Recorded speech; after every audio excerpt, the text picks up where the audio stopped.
Vita si vyetu, vita ni vya Bwana, wenye nguvu wapteka. Haleluya.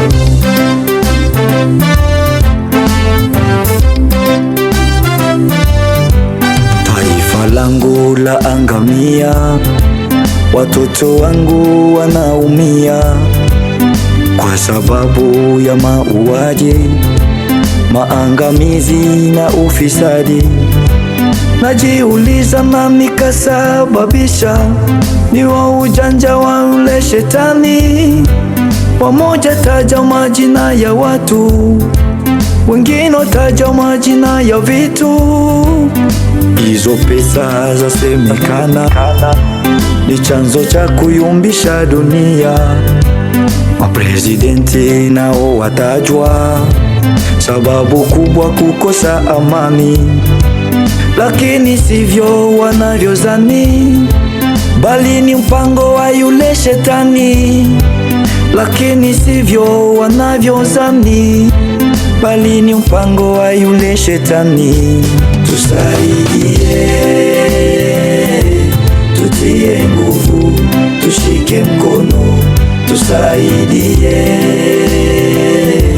tutie nguvu, tushike mkono. Bwana, tutie nguvu, tushike mkono. Moyoni mwangu minaumia, kichwani mwangu minateseka.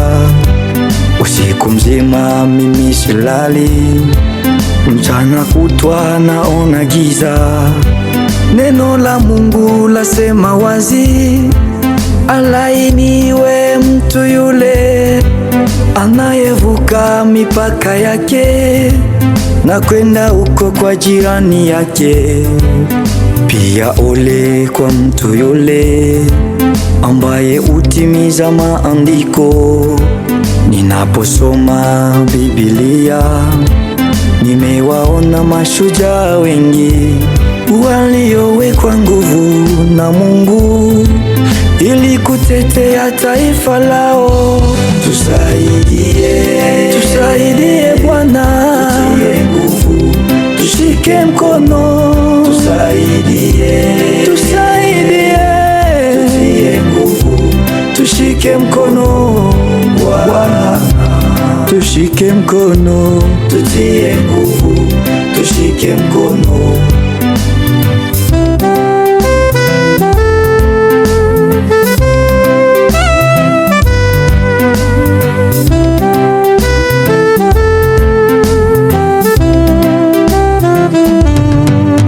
Macho yangu nimewaona wengine mashujaa walioinuka kuitetea nchi yao kutoka katika utumwa ule. Kwa macho yangu nimewaona mashujaa wengi walioinuka kuitetea nchi yao kutoka katika utumwa ule. Tumaini letu la mwisho ni wewe. Tusaidie, Jehova Jire, tutie nguvu, Mungu tunayeita Bwana, kamanda wa vita. Tutie nguvu, tushike mkono, tupiganie. Neno lako linasema usipolinda mji wa walinda wafanya kazi bure. Huu ndio muda wako Bwana, simama na utetee taifa.